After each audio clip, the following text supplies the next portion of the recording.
on the positive moments rather than the contentious ones. After all, the goal of the games. Welcome to Adventure Fails and Trails, where we listen, we relax, and we get sleepy. Thanks so much for tuning in tonight. I'll be reading you a story tonight about something you probably didn't know, that the Olympic Games you watched today almost disappeared forever. In the summer of 2024, the Olympic Games returned to Paris for the first time in exactly 100 years. We always think of the Olympics as having happened since ancient times, and indeed, that is where the seeds were sown in Greece. But here's what most people miss. The international nature of the Olympic Games really dates back to its second beginning in 1896. That was when the organizers borrowed from Greek culture and took their idea to a global level. Tonight, we'll follow the history of the Games from their inception thousands of years ago, all the way through 2024's spectacular Paris Games. We will not be able to recognize every winner or mark every achievement, and of course, in sleepy fashion, we will focus mainly on the positive moments rather than the contentious ones. After all, the goal of the Games is unification and optimism, and there is plenty of that story to tell. So let's spend some time settling into rest, transitioning away from the busier nature of the day. Make sure that you're nice and comfortable. If anything feels off, see if you can shift or make an adjustment so that your position feels just right. Maybe you need to pull the covers up to feel cozier, or maybe you need to lower them, or even let one foot rest on top of the cover if it's quite a warm night. Once you're content, close your eyes and become aware of your entire body. Feel the outline of your arms, legs, torso, and head on the bed. Keeping your eyes closed, imagine that you could step outside of your own body and see yourself from a third-person perspective. Watch yourself relaxing and lying there in bed. You are a picture of calm and relaxation. Your breathing is slow, steady, and natural. Your body is increasingly freeing itself of tension as your head and neck sink into the pillow. This is your comfy place to rest and recharge each and every night. So embrace the simple pleasantness of being here, listening along to my voice, and invite your imagination to guide you through our story and into soft, gentle dreams. Because somewhere in ancient Greece, over 2,000 years ago, people gathered for something sacred. So now picture a colorful sea of spectators under a blue sky. The entire crowd is filled with excitement and positive feelings of what is to come. This is where our story begins. Every 4 years in the summer, the eyes of the world turn to the city where the Olympic Games are going to be held once more. In all likelihood, thousands of athletes will be there representing hundreds of nations. People across the globe will sit transfixed in front of whatever television they might be able to find, whether that be at home or at a public gathering place. Together, fans everywhere will be watching the glory, the exuberance, and the occasional drama that will inevitably ensue. They will watch it unfold right before their eyes, cheering for their compatriots, admiring the breakout stars, feeling the second-hand rush of competition. The viewers will watch for the race times and the scorecards with bated breath. For a little while, it will feel as if the whole world is in sync. Nowadays, it's natural to feel as if the Olympic Games have been going on for many hundreds of years. Even the first of the modern games predates anyone currently living on the planet, and the general awareness that the games were rooted in antiquity might lead one to believe that they've been happening ever since they started in Greece long ago. But here's the twist you probably didn't expect. In truth, the proud culture and the traditions of the Olympics as we know them have only evolved in the past century or so. Their hallmark quality of being international and egalitarian took time to develop. Many people don't realize that the original games, first held thousands of years ago, consisted simply of a foot race and religious rites. So the concept behind this display of unity and athleticism grew into something far bigger and more glorious than the ancient Greeks ever could have imagined. There are two very identifiable symbols of the games that represent the opposite ends of this vast historical timeline. At the recent end, we have the flag, which shows 5 multicolored rings. In the true spirit of global competition, the creator of the flag claims the rings contain a color from the flag of every nation participating. This is a visual encapsulation of today's Olympic spirit, which emphasizes humanity as a global family. The other major symbol, in a nod to antiquity, is that of the torch. Several months prior to each Summer Games, the flame is lit by the sun's rays at the original site of Olympia in Greece. It is then taken by relay, passed from one person to another until it reaches the host city. The moment that the flame is lit in the host stadium has become key to every opening ceremony. In a way, it is as if the Greeks of the past have sent their lofty ideals and classical traditions down through history to illuminate Olympic venues across the world. Because in the beginning, there was only sacred ground and a simple race. It's hard to precisely pinpoint the year of the first Olympic Games. The widely accepted date for the first Games is 776 BCE, but historians say worship and ritual were happening at the site of origination more than 200 years earlier. In fact, there is evidence of offerings being made there as long as half a millennium before, during the Mycenaean Age.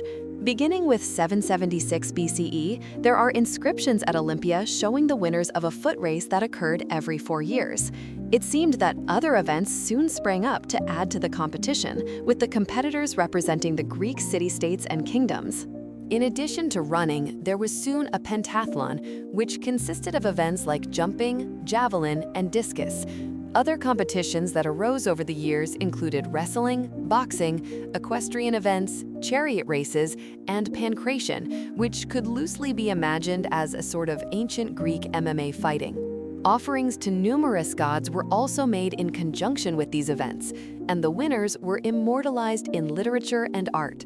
According to Olympics historian and sports sociologist David Goldblatt, Zeus, the king of the gods, became the god most synonymous with the event by about 490 BCE. That's around when the impressive Temple of Zeus was begun. It was followed by the even more impressive statue of Zeus, which was placed there in about 430 BCE and is now considered to be one of the 7 wonders of the ancient world.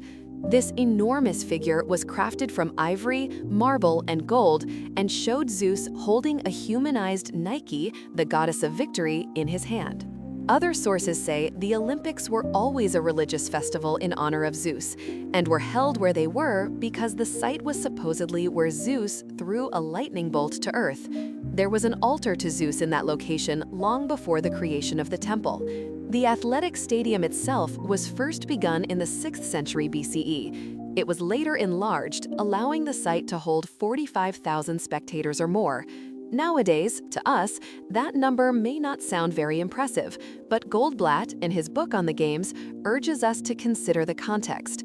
According to him, this number of people would have represented as much as 5% of the freeborn men of the entire Greek world at the time, many of whom would have journeyed a good distance to be there.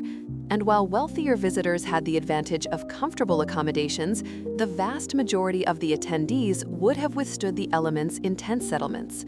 From the 5th to the 2nd centuries BC, the Games lasted only 5 days. When the Greeks were conquered by the Romans in the 2nd century, the Games were rebranded under the Roman gods. Zeus became Jupiter, and the festivities were extended to 6 days of competitions, offerings, and celebrations. These concluded with a parade of athletes and a feast for the judges and competitors. But like all great things, the ancient Games couldn't last forever. But as the time of the Romans wore on, the Games fell apart. They had been in steady decline already. The primary historian of victors stopped keeping track in 217 CE. In 393 CE, the Emperor Theodosius, a champion of Christianity, announced that all pagan cults and practices must end. The sanctuary of Olympia fell into neglect and was marred by fires. In this state, it appears to have then been repeatedly buried in silt from flooding, with its remaining pieces looted. Although some form of the Games without state sanction and with far less fanfare may have dragged onward during that period, the final blow was probably dealt in 436 CE when Theodosius II commanded that all Greek temples be destroyed. At this point, the ancient portion of Olympic history came to a close, and the tradition lay dormant for over 1,000 years. Not much was said about the topic for a millennium, but then little references began to pop up here and there, suggesting that modern people had a desire to tap into the values of the ancients. Goldblatt credits the increasing availability of books in the 16th century for a revival of interest in Greek, Latin, and translated works that may have contained information about the games. He points to Shakespeare's Henry VI, Part 3, as an early reference, quoting the words, "And if we thrive, promise them such rewards as victors were at the Olympian Games." In the 1600s, a poet named Michael Drayton pointed to a local competition in England called the Cotswold Games. He deemed their creator the great inventor and champion of the English Olympics. Despite the reference, a modern observer would probably think that the Cotswold Games were more like a Renaissance fair than a recognizable sporting event. Designed to entertain people of all classes, the Cotswold Games reportedly involved horse racing, hounds, sledgehammer throwing, fighting with swords and cudgels, quarterstaff, and shin kicking. After the death of King James, Puritan backlash to the revelry diminished their popularity. They eventually ended in 1652 when their organizer passed away and the land upon which they took place was subdivided. The Cotswold Olympics were revived multiple times over the coming centuries, most recently in 1963. They have now run continuously since then. Because the world was changing and people longed for something greater, as the 19th century began, events coincided to revive interest in the tradition of the games. To begin with, the Temple of Zeus was uncovered by archaeologists, including its marble tablets featuring depictions of the 12 labors of Hercules. These eventually ended up displayed at the Louvre in Paris. As the decades went on, more structures at the site were slowly uncovered, including the Temple of Hera and the Philippion. Meanwhile, there was a surge in Greek patriotism, spurred by the country's successful campaign for independence from the Ottoman Empire. In 1835, a poet and newspaper editor named Panagiotis Soutsos issued a call for a revival of the games. A wealthy businessman named Evangelos Zappas joined him some years later, writing to King Otto with a proposal to make the dream a reality. In 1859, the Zappas Olympic Games were held. The Games were not a standalone event this time, embedded in a larger cultural celebration of art and industry. They were held on 3 consecutive Sundays in Athens. The attendees were largely Greek, and the organization of the Games was not very good. The event didn't merit a repeat and was seen as a bit of a failure. When Zappas passed away in 1865, he left a large amount of money for the purpose of continuing the Games.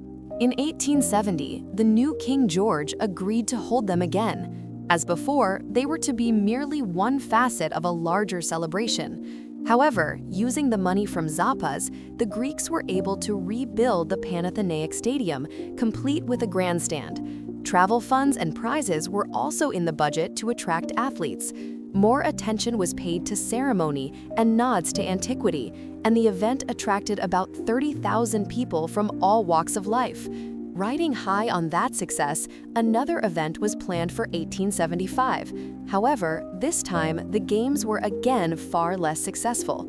The organization was poor, and the stadium had fallen into disuse and neglect. As a result, the current Olympic organizers laid low for years afterwards, and a 4th round of Games was never successfully staged. Although other athletic events kept the interest in sports alive through the end of the 1880s, it would take a much more international effort to get the Games back off the ground. So one man's vision would change everything. That finally happened in the last decade of the century. In 1892, the dream of the Olympic Games began anew in France. A man named Baron Pierre de Coubertin, who was a known advocate for the value of athletics, was lecturing on the topic of physical activity at the Sorbonne. As a conclusion to his speech, he proposed a revival of the Olympic Games. Over the next 2 years, the Baron tried out the argument for the Olympics in various venues, attempting to gain the interest of other influential aristocrats and businessmen in his orbit. Eventually, he enlisted enough sport-related advocates to create the International Athletic Congress in 1894. Although the meeting of the Congress was not explicitly about the Olympics, he planned to use it to pitch his idea and gain support. The first modern games was scheduled to be held in 1896 in Athens, with a second event following 4 years later in Paris. As part of his vision, Coubertin ensured that there was a strict adherence to amateurism. No professional athletes were to be involved, with the exception of fencing masters. Creating this rule, however, had the effect of ensuring that only those with the time and the money to train would be able to participate. This insistence on amateurism was a position that would profoundly affect the participants for many years to come. The 1896 event in Athens saw more countries participating than any previous Olympics ever had. 14 nations were involved, represented by 245 athletes, all of them men. Many of the classic Greek sports were featured, but notably, this was the first occurrence of a marathon event in which the racers progressed from the city of Marathon to Athens. As a new concept, the race must have seemed very long at the time. Although there were finishers, the third-place winner was disqualified when it was discovered that he had taken a carriage ride for part of the route. In contrast to the climate-controlled pools of today, all the swimming events happened in the sea, which was extremely cold at the time. One athlete reportedly said, "My will to live overcame my desire to win." The Paris Games happened 4 years later as scheduled, although they unfolded over a longer period of time than the previous Olympics. Staged as part of the Paris World Fair, they included roughly 20 events that took place over 5 months. Building on the success of the Athens Games, 24 countries participated, but historians suggest that some of the athletes didn't even realize they were part of the Olympics. With their sporting events so diffused, it seems likely they were more focused on their own competition within their sport. In fact, 5 of the teams even included athletes from different nations. This time, in addition to the 975 men who competed, there were also 22 women. Once again testing the fortitude of the swimmers, the organizers held the water events in the Seine River. Whereas the Greek competitors had frozen in the sea, the Paris swimmers found themselves swept to new speed records by the currents, which somewhat diluted their glory. There were also reportedly uneven grassy fields for the runners to navigate, and broken telephone poles had been used to make hurdles. It seemed that the infrastructure of the Games had a long way to go. As the 20th century dawned, the new tradition of the modern Olympics seemed established. A perusal of the fascinating timeline on the subject, provided by History.com, shows that each year there were advancements as well as setbacks, and that the Games were always susceptible to the effects of global politics. The first Olympic event of the century crossed the Atlantic to the United States. Continuing the practice of tying the Games to the World's Fair, the organizers held the 1904 Olympics in St. Louis. The location turned out to be a deterrent to athletes from other continents. Only 12 countries were represented, and 85% of the competitors were American. Women were allowed to participate, but only in the sport of archery. The marathon event turned out to be a particular fiasco, thanks to temperatures of 90 degrees Fahrenheit. Many of the runners collapsed from exhaustion, and even the winner, Thomas Hicks, had to be fortified and carried across the line. However, there were also inspiring moments that year. In particular, a man named George Iser competed in gymnastics despite having a wooden leg. Not only that, but he took home 6 medals, 3 of which were gold. The 1908 Games featured a special last-minute twist. They were scheduled to be held in Rome, but due to the eruption of Mount Vesuvius, they were relocated to London. These Games turned out to be the longest Olympics on record, with 22 countries competing in events that stretched across 6 months. However, of note to those who have been following the plight of the Olympic swimmers, the water events were finally held in a pool. 1912 was the year Stockholm hosted. This time, with Japan represented, all 5 continents were finally competing.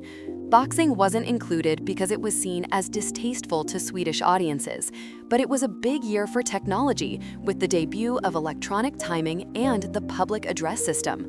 Unfortunately, this was also the year that represented the first controversy regarding the amateurism requirement. American Jim Thorpe impressed the world by winning gold in the pentathlon and decathlon, as well as placing in both the high jump and the long jump. However, he was disqualified when information surfaced that he had played resort baseball for compensation while he was a college student, and he was stripped of his medals. After he passed away, the wins were restored to him 30 years later, in a time when amateurism was no longer a mandate for an Olympian. Due to World War I, the expected 1916 Games in Berlin were canceled. However, the International Olympic Committee, otherwise known as the IOC, got right back in the swing of things with the Games in Antwerp for 1920. Returning to its former popularity, the event hosted 2,600 athletes who represented 29 countries. Some nations were absent due to hostilities that lingered from the war. However, this was the notable occasion when the iconic Olympic flag with the 5 rings was first flown. It debuted at the IOC meeting in 1914. There were thoughts to remember about the return to Paris for the 1924 Games. This time, participation really jumped, with 3,000 athletes representing 44 countries. As a sign of the modern times, there were also over 1,000 reporters present. The French were the first to create an Olympic village where the athletes were housed during the Games. The success of the British runners Eric Liddell and Harold Abrahams was impressive enough that it eventually inspired the Academy Award-winning film Chariots of Fire. It's also worth pointing out that this was the first year that the Winter Olympics took place, hosted in Chamonix, France. Pushing the Summer Games to new heights yet again, Amsterdam attracted 46 countries to the event when the city hosted in 1928.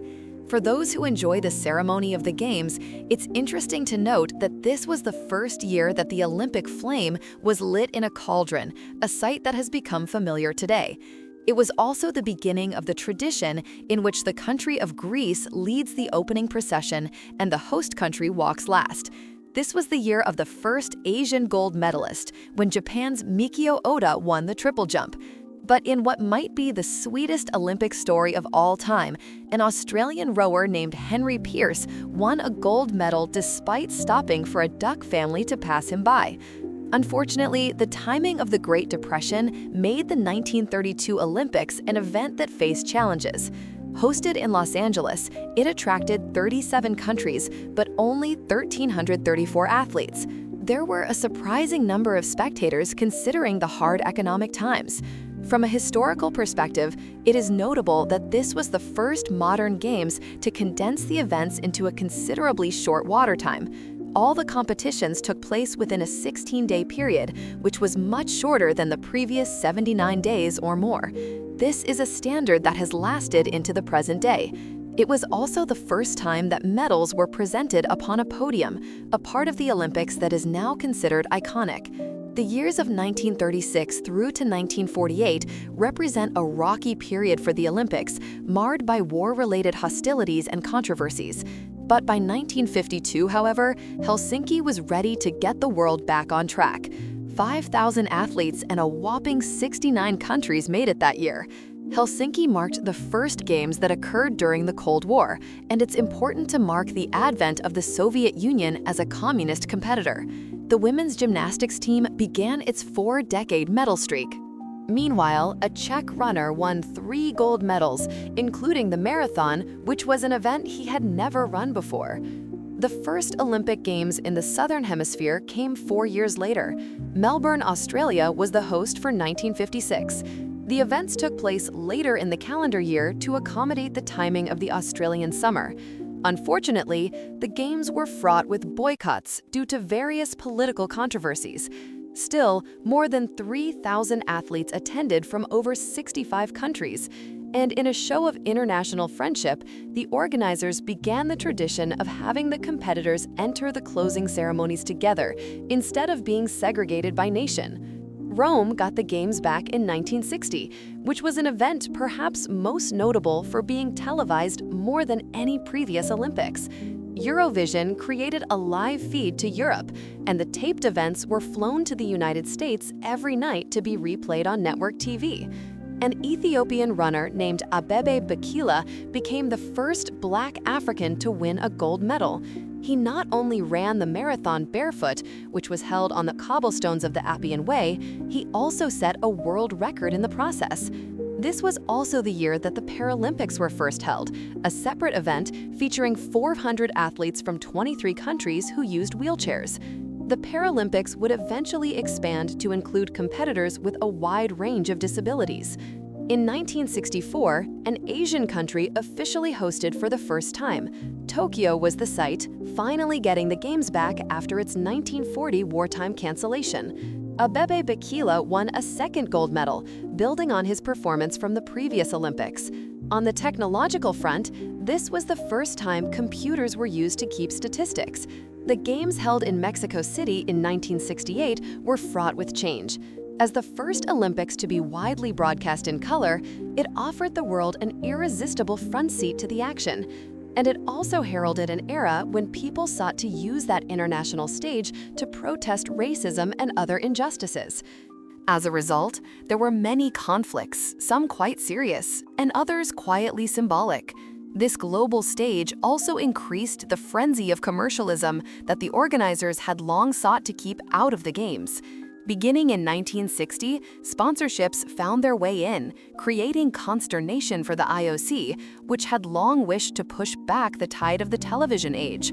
The rise in that commercialism also gave a new urgency for the committee to reconsider their rules about amateurism. In the countries aligned with the Soviet Union, known as the Eastern Bloc, the government was flagrantly supporting their amateur athletes like professionals, providing them with state-sponsored income while they trained exclusively for competition. The policy was beginning to look unfair for many other countries who did not have the same practices. The issue of the amateurism rules also affected the athletes themselves. Experts recommended a 3-month on-site training period for participants who were not used to competing in such high altitudes. The current limit for training time, thanks to the desire to keep the Games among amateurs, was only 4 weeks. The Olympic Committee considered the advice and grudgingly lengthened the period to only 6 weeks. This came back to haunt them when the altitudes affected the outcomes, especially in track and field. Sprinters and field athletes blew through records, while long-distance runners suffered extra strain, resulting in an uneven playing field for those who lived year-round at higher altitudes. Among the many remarkable moments in Mexico City, it was the first year that a woman was tasked with lighting the Olympic cauldron, but inclusion of women in the planning of the Games had a long way to go. 1972 with a very difficult year in Olympic history. A terrorist act in Munich ensured that the Games there would go down in history for that reason rather than as the largest Olympics to date. The positives were overshadowed by tragedy. In the pursuit of more uplifting Olympic moments, one must move ahead to Montreal in 1976. These were the first Olympic Games to be held in Canada. Those old enough to remember the 1970s cannot think of Montreal without remembering the astounding successes of Romanian gymnast Nadia Comaneci. At the young age of 14, she got the first perfect 10 score in Olympic history, and then she went on to get 6 more, earning 3 gold medals in the process. But controversy continued to challenge the organizers. Widespread boycotts diminished participation. Meanwhile, arguments about the growing unfairness of amateurism amid the new commercial world and the unfair Eastern Bloc practices grew louder. Furthermore, the problem of doping became a major bone of contention. Montreal lost a considerable amount of money on the Games that year due to all the problems the event encountered. In response to the Soviet invasion of Afghanistan, the 1980 Games in Moscow suffered from a massive boycott, led by United States President Jimmy Carter and joined by 60 other countries. In the end, there were still about 5,000 competitors from 80 nations, but this, the largest boycott in Olympic history, negatively affected many aspects of the proceedings. But the 1984 Olympics in Los Angeles saw the number of participants greatly rebound. Although there were certainly additional boycotts in retaliation for the events surrounding Moscow 4 years before, a record-breaking 140 nations participated. Proving the earning potential of the event, the Los Angeles Games were also enormously profitable, generating $225 million. Murals from the 1984 event can still be seen on the streets of Los Angeles today and serve as a positive reminder. That financial boom marked an unstoppable evolution of commercialism in the Games. Corporate sponsorships were sold, allowing brands to put the Olympic symbol on their products. Furthermore, each leg of the torch relay was sold to a sponsor for $3,000 per kilometer. Adding the financial successes in LA to the high global television viewership, the prospects for the viability of future Olympics felt brighter than ever. Although it was not the year of an Olympic Games, 1986 was important because the amateurism mandate finally ended. The IOC delegated decisions about eligibility to the respective governing sports bodies for the event. The 1988 Games in South Korea were the first to go forward without the amateurism mandate. But perhaps one of the most striking examples of what changed after was the emergence of the Dream Team in American basketball, which appeared on the world stage in 1992 to compete in Barcelona. The Barcelona Olympics opened in spectacular fashion when Paralympic archer Antonio Rebollo lit the Olympic cauldron with a flaming arrow. A new world order was represented, with the reunited Germany competing as one team and the former USSR and Yugoslavia fragmented into multiple countries. So a new era of professional athletes began, but the most sensational star power of the event was arguably the unbeatable American basketball team, composed entirely of top NBA players. The Dream Team easily won gold with an average of a 44-point margin across all their matches. Far from diminishing the appeal of the Olympics, the shift to allowing professional players enhanced the public's interest in watching. Jumping ahead to the next landmark in Summer Olympic history, the Games returned to Athens in 2004. A record 201 countries competed. In a nod to history, the route of the marathon traced the original 1896 path from Marathon to Athens. Other highlights of the Games included American swimmer Michael Phelps winning 8 medals, which set a record for the most in a single Olympics, 6 of them gold. The American softball team crushed the competition, winning every game, and the Argentinian men's football team triumphed without conceding a single goal. The Beijing Games in 2008 were notable for setting a new bar for the opening ceremonies. Estimates have it costing record-breaking amounts, anywhere between $16 million and $100 million. They featured 15,000 performers. 204 teams competed there, breaking 130 Olympic records. Standout athletes once again included Michael Phelps, who took home 8 gold medals, and Jamaican sprinter Usain Bolt, who won 3. London landed its 3rd Olympics in 2012. One notable statistic from that year was that Team USA had more female athletes than male for the first time, and there was at least one woman on every delegation. Michael Phelps wasn't finished winning medals. He officially became the most decorated Olympian by taking home 4 more golds and 2 silvers. Usain Bolt impressed the world once again, winning 3 more gold medals of his own. 2016 is a notable year because Rio de Janeiro hosted the first Games in South America. Although construction delays and concerns over the Zika virus got the event off to a bumpy start, there was much to celebrate in the end. The many standout athletes that year included American gymnast Simone Biles, who won 4 gold medals and 1 bronze, Michael Phelps, who brought home another 5 golds, and American female swimmer Katie Ledecky, who won 4 gold medals and a silver. Usain Bolt reigned as the fastest man in history, sprinting his way to a total of 8 gold medals for his Olympic career. The COVID pandemic era presented challenges to the Games. The 2020 event wasn't canceled, as 3 of the Games had been during the war years. However, it was postponed until 2021 due to health concerns. Even when they took place, the events had to be spectator-free, and some athletes were stymied by positive COVID tests prior to their events. It's fair to say that the proceedings lacked their usual exuberance, but the Olympics were back on track for Paris in 2024. And of course, many new innovations were planned. According to the IOC, Paris 2024 promised to deliver spectacular games that were more responsible, more sustainable, and more inclusive. The organizers laid out a cutting-edge plan to halve the games-related carbon footprint compared to previous games, with innovative solutions for energy, food, venues, transport, and digital services. Although world events and the conflicts among nations will always create challenges for the organizers, the modern history of the Olympic Games tells a hopeful story.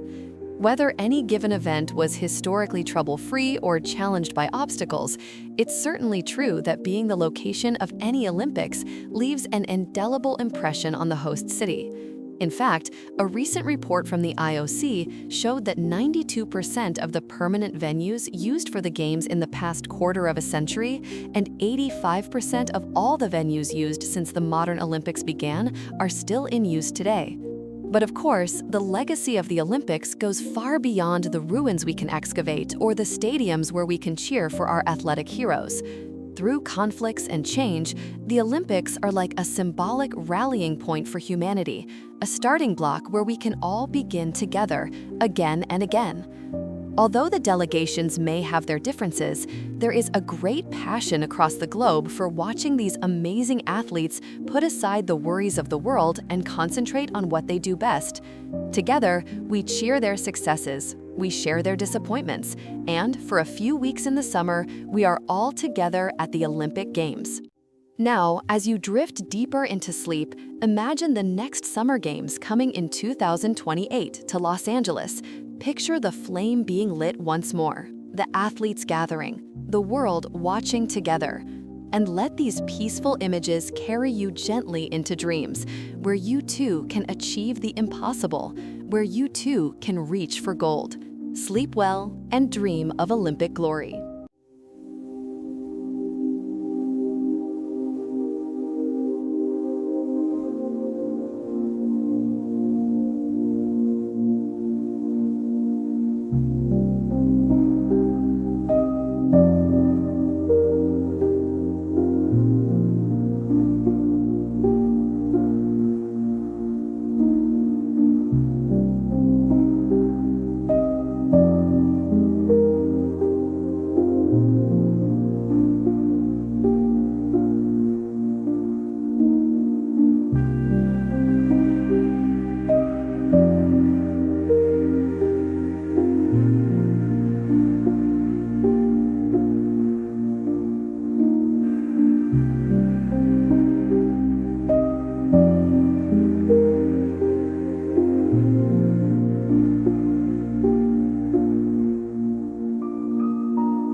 you.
you.